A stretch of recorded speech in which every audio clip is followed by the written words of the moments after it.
After the Hunters Association's outdoor team building event ends, Xavier and I officially begin preparing for the off-road race. Why are we buying stuff at a supermarket? Getting supplies is part of race preparation, right? I looked into the event details. There are so many mandatory equipment requirements that it feels like a professional competition. So, today's mission is to get all the required items. Xavier's expression brightens with joy. I thought preparation meant you'd drag me to the gym for intense physical training. I like this version of preparation more. It's just a small competition. It's not serious enough to warrant extra training. As trained hunters, we'll be unbeatable in the running portion. Do you think we should hold back a little, Xavier? So we, don't completely destroy our opponents. Maybe we should go all out. We have no experience with off-road vehicles. So we should maintain our lead in the sections we're good at. Otherwise, our opponents might overwhelm us later on.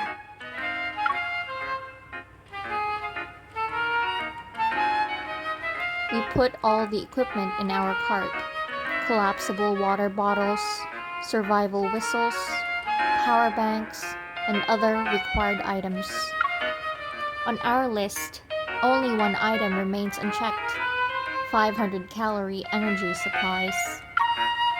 After wandering around for a while, I finally found what we need in the sports nutrition section.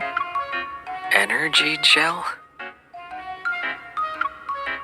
The name doesn't sound appetizing. I looked it up. Energy gels have a lot of calories and are the fastest way to replenish energy during intense physical activity. Each small packet contains over 100 calories, and we only need to toss a few into our bags. They're lightweight and convenient. The snack aisle also has plenty of high-calorie options. Xavier takes my hand and walks toward the snack aisle without even glancing at the aisle markers. Wait! Xavier! You can't exactly run and munch on snacks at the same time. With energy gel, you just tear open the packet and eat it. It's more convenient. Not interested. According to the reviews, it tastes like jelly. It can't be that bad, right? I quickly spot a cherry-flavored energy gel from the shelf and grab it. Just think of it as cherry-flavored jelly. You like that, don't you? Xavier's determined march toward the snack aisle finally comes to a halt. The requirements explicitly say we need to get 500-calorie energy supplies. A box of fried chicken is almost 500 calories. Are you sure we can't bring that? I imagine Xavier racing through the suburbs in his off-road vehicle. He's as fast as lightning. Yet, the cool image in my mind suddenly transforms into him doing cross-country running while carefully balancing a box of fried chicken. I mercilessly reject his proposal. No.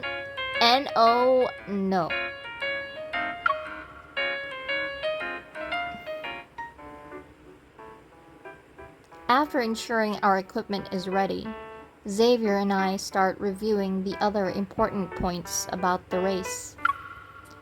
Equipment, check. Good physical condition, check. We only have basic wilderness survival skills left. This started off as an off-road race, and now we're on a survival show. Didn't you have something like Wilderness Survival Guide on your bookshelf? Stepping on a stool in front of the bookshelf, I start searching.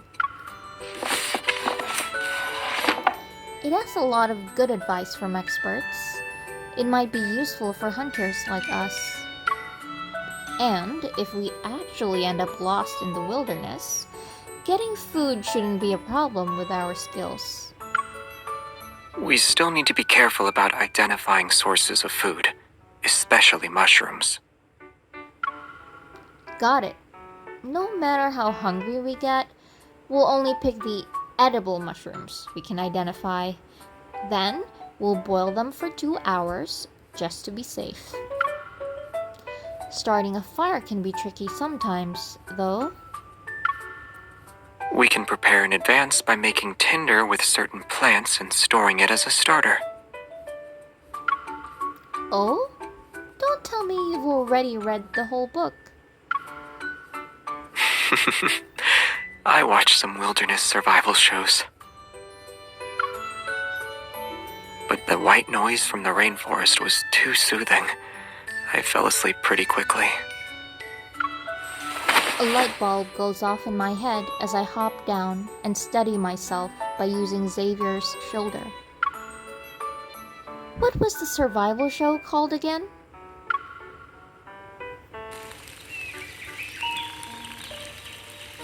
Like Xavier said, the white noise from the rainforest can make a person sleepy. I thought I could take the easy route and learn survival skills by watching the show. But as soon as Xavier and I got cozy on the couch, drowsiness started to take over.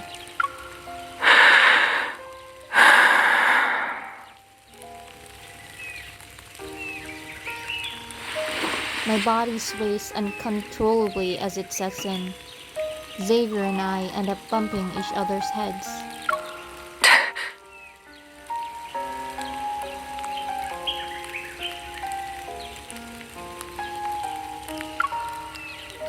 The only thing I learned so far is that rainforests are perfect for falling asleep in. Same. At least Vesta has fire now. It'll protect her against rainforest predators and the cold night. How long were we out? Did they already finish the fire starting segment? Now, Vesta is twisting tree bark into rope.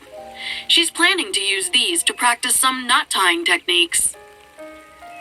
I need to find something to do. Otherwise, Xavier and I will drift off again in a few minutes. I get up and look around the house. I find a ball of yarn in a drawer that's seldom used. Just watching it isn't enough. We need to try it ourselves. Why don't we use this yarn? We can learn those knots that are being shown on TV. Thanks to my hunter combat training that involved being out on the field, basic knots are a piece of cake. But some of these advanced outdoor knots are a different story. You thread it through here, then pull. I did it! I managed to tie a perfect knot before Xavier does. I figured it out! Here, let me teach you. I undo my previous knot and give Xavier a quick demonstration. Miss, you're tying it so quickly. Are you afraid I might actually learn how to do it? Okay, so you take the string and loop it around here. Then, after guiding Xavier's hands to loop the yarn one time, my mind suddenly goes blank. Thread it through the left side. No, wait, was it right? With my professional guidance, The yarn in Xavier's hands has turned into a hopelessly tangled mess. Wait, why can't I do it anymore? Maybe when you're teaching me face to face, the directions are reversed. You're not wrong. Which means...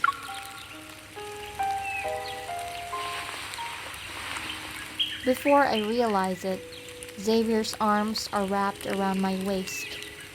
He's behind me. Let's do it like this. The position works, but you don't need to hold me so tightly. I need room to do a proper demonstration. Okay. He slightly moves back to try and create some space between his arms. But after a short attempt, he sighs.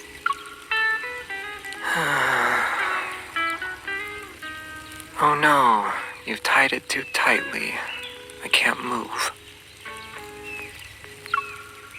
The yarn is between his fingers, across his knuckles, and around his palms.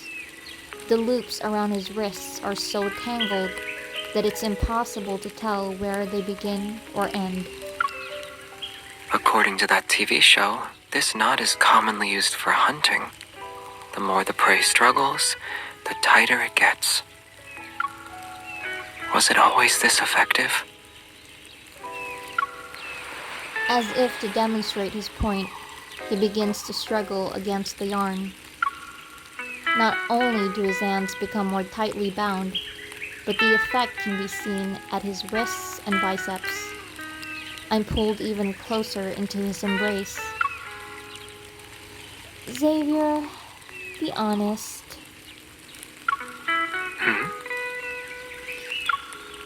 You know how to tie the knot,